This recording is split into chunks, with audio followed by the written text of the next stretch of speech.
BJP দলে ৩১টা সংকল্পৰ এখন সংকল্পপত্ৰ প্ৰকাশ কৰি ভোটাৰৰ মন জয় কৰিবলৈ চেষ্টা চলাইছে। দেখা যাব জনতা বিজেপিৰ এই সংকল্পৰ প্ৰতি আকৰ্ষিত হ'বনে নহ'ব। আপোনালোকে চাই আছে আমাৰ চেনেল নজনা কাহিনী দ্য আনন'ন ষ্টৰী। আজি ভিডিঅ'টোত আমি আলোচনা কৰিম ভাৰতীয় জনতা পাৰ্টীয়ে ২০২৬ চনৰ বিধানসভা নিৰ্বাচনক কেন্দ্ৰ কৰি অসমৰ জনসাধাৰণলৈ ৩১টা সংকল্প লৈ আহিছে।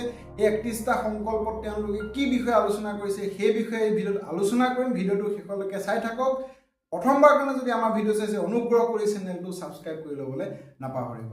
ভাৰতীয় জনতা পাৰ্টীয়ে ২০২৬ চনৰ নিৰ্বাচনত জনসাধাৰণৰ পৰা সমৰ্থন লাভ কৰিবলৈ ৩১টা তেওঁলোকে সংকল্প আগবঢ়াইছে, অৰ্থাৎ তেওঁলোকে সংকল্প পত্ৰ প্ৰকাশ কৰিছে।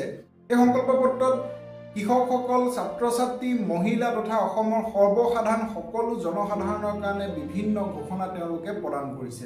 প্ৰথমে আপোনালোকক জনাব বিচাৰিছোঁ অৰুণোদয় আঁচনিৰ ধনৰ পৰিমাণ চৰকাৰখনে যদিহে পুনৰ চৰকাৰ গঠন কৰিবলৈ সক্ষম হয় ৩,০০০ টকালৈ বৃদ্ধি কৰিব বুলি তেওঁলোকে ঘোষণা কৰিছে। বৰ্তমান ১২৫০ টকা প্ৰদান কৰি থকা হৈছে। ইয়াৰ পৰিৱৰ্তে বিজেপি চৰকাৰ আহিলে এই ধনৰ পৰিমাণ ৩,০০০ টকালৈ বৃদ্ধি কৰা হ'ব।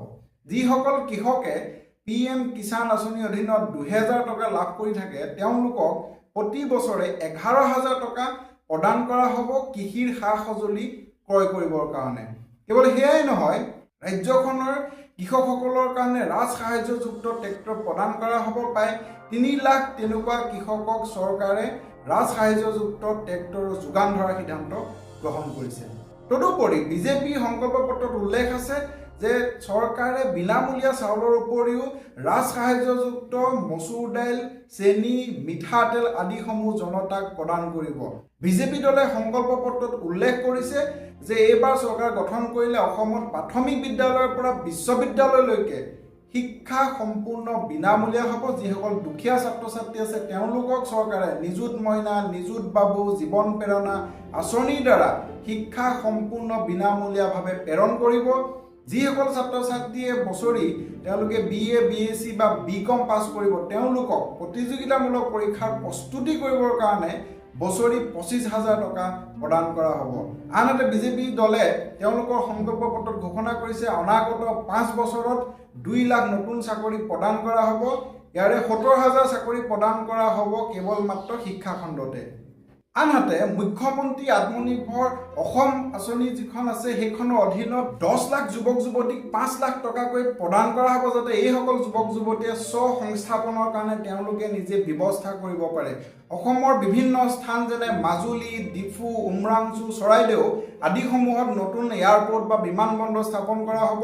অসমৰ যিসকল প্ৰকৃত নাগৰিক আছে তেওঁলোকক ভূমিৰ পট্টা মিছন বসুন্ধৰা যোগেদি প্ৰদান কৰা হ'ব। কেৱল সেয়াই নহয়, যিসকল মহিলাই মুখ্যমন্ত্ৰী মহিলা উদ্যমিতা আঁচনিৰ অধীনত ইতিমধ্যে ১০,০০০ টকা লাভ কৰিলে, যিসকলক লাখপতি বাইদেউ বুলি জনা যায়, তেওঁলোকক পুনৰ চৰকাৰ হ'লে ২৫,০০০ টকাকৈ প্ৰদান কৰা হ'ব। সৰ্বমুঠ ৪০,০০০ মহিলাক ২৫,০০০ টকাকৈ বিজেপি চৰকাৰ আহিলে প্ৰদান কৰিব বুলি ঘোষণা কৰা হৈছে। আনহাতে বিজেপিৰ ৩১টা সংকল্প পত্ৰত উল্লেখ কৰা আছে অসমৰ যিমান ভূমি বেদখল হৈ আছে সেই সকলো ভূমিৰ পৰা বেদখল মুক্ত কৰা হ'ব, বেদখল উচ্ছেদ কৰা হ'ব। অবৈধ বাংলাদেশী বা বিদেশী নাগৰিকক অসম চৰকাৰে চিনাক্তকৰণ কৰি অসমৰ পৰা বহিষ্কাৰ কৰিব। বিজেপিৰ সংকল্প পত্ৰত উল্লেখ আছে অসমৰ সকলো থলুৱা ভাষা যিসমূহ আছে সেইসমূহৰ সংৰক্ষণ কৰা হ'ব। অসমৰ সকলো বীৰ বীৰাংগনা অসমৰ ইতিহাসৰ যিসকলে অসমৰ প্ৰতি অৱদান আগবঢ়াইছে তেওঁলোকৰ বিষয়ে পাঠ্যপুথিত অন্তৰ্ভুক্ত কৰা হ'ব। আনহাতে বিজেপি দলটোৱে উল্লেখ কৰিছে যে বৃন্দাবনী বস্ত্ৰ যিখন শংকৰদেৱে আঁকিছিল সেইখন অসমলৈ অনা হ'ব আৰু বটদ্ৰৱা প্ৰকল্পৰ আৰ্হিত মধুপুৰ সত্ৰতো তেনেকুৱা এটা প্ৰকল্প স্থাপন কৰা হ'ব। বিজেপি দলটোৱে উল্লেখ কৰিছে যে গুৱাহাটীৰ পৰা তিনিচুকীয়ালৈ এটা এক্সপ্ৰেছৱে নিৰ্মাণ কৰা হ'ব আৰু গুৱাহাটীৰ পৰা আগৰতলা, গুৱাহাটীৰ পৰা লখিমপুৰ আদিৰ নিচিনা স্থানসমূহলৈ বন্দে ভাৰত ট্ৰেইনৰ চলাচলৰ ব্যৱস্থা কৰা হ'ব। গতিকে দেখিবলৈ পোৱা গৈছে যে বিজেপি দলটোৱে ৩১টা তেওঁলোকে সংকল্প গ্ৰহণ কৰিছে, সংকল্প পত্ৰ প্ৰকাশ কৰিছে, য'ত মহিলা, কৃষক, ছাত্ৰ ছাত্ৰী সকলোলৈকে তেওঁলোকে ঘোষণা আগবঢ়াইছে। আনহাতে বিজেপি দলে উল্লেখ কৰিছে যে চৰকাৰ গঠন হ'লে ব্যক্তিগত খণ্ডত কৰ্মৰত কৰ্মচাৰীসকলৰ কাৰণে তেওঁলোকে মুখ্যমন্ত্ৰী আয়ুষ্মান যি কাৰ্ড আছে, আয়ুষ্মান আঁচনি আছে, আয়ুষ্মান আঁচনিৰ অধীনত তেওঁলোকক স্বাস্থ্য বীমা প্ৰদান কৰা হ'ব।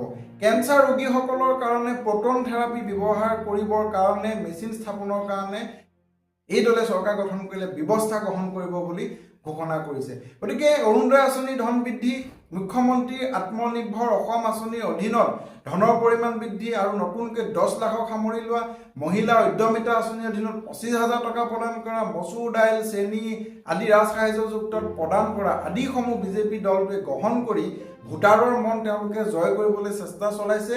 দেখিবলৈ পোৱা যাব সমাগত নিৰ্বাচনত সঁচাকৈয়ে জনসাধাৰণে বিজেপিক ভোট দিব নে নিদিব। তদুপৰি এই কথা উল্লেখ কৰা হৈছে যে চাহ বাগানত থকা চাহ শ্ৰমিকসকলক তেওঁলোকক ভূমিৰ পট্টা প্ৰদান কৰা হ'ব আৰু অসমৰ কেইবা হাজাৰ স্কুললৈ 8,000 কোটি টকা প্ৰদান কৰা হ'ব, যাতে এই স্কুলসমূহৰ আন্তঃগাঁথনি উন্নীত কৰিব পৰা যায়। গতিকে এইদৰে বিজেপি 31টা সংকল্প পত্ৰ তেওঁলোকে ঘোষণা কৰিছে। আমি লক্ষ্য ৰাখিম জনসাধাৰণে বিজেপিৰ এই ঘোষণা পত্ৰৰ দ্বাৰা প্ৰভাৱিত হৈ ভোট দিয়ে নে নিদিয়ে। উল্লেখযোগ্য যে 10 বছৰ অসমত বিজেপি চৰকাৰ ইতিমধ্যে আছে, কিন্তু পুনৰ 10 বছৰ মূৰত তেওঁলোকে যে ঘোষণা কৰিলে যে চৰকাৰ গঠন হ'লে বিদেশী অসমৰ পৰা বহিষ্কাৰ কৰিব, অসমক বিদেশী মুক্ত কৰিব, আমি লক্ষ্য ৰাখিব লাগিব সেয়া বাস্তৱত পৰিণত হয়নে নহয়। কাৰণ 2016 চনৰ পিছতে অসমৰ ৰাইজে আশা কৰিছিলে বিদেশী বহিষ্কাৰ কৰা হ'ব। যদি প্ৰথমবাৰ কাৰণে আমাৰ ভিডিঅ' চাইছে চেনেলটো ছাবস্ক্ৰাইব কৰিব, কমেণ্ট কৰি জনাব আপোনালোকে কি ভাবে বিজেপি চৰকাৰ আহিব, বিজেপি এইদৰে জনতাক সঁচাকৈয়ে সুবিধা দিবনে নে বিদেশী বিজেপিয়ে অসমৰ পৰা বহিষ্কাৰ কৰিবলৈ সক্ষম হ'ব। জয় আই অসম, জয় হিন্দ।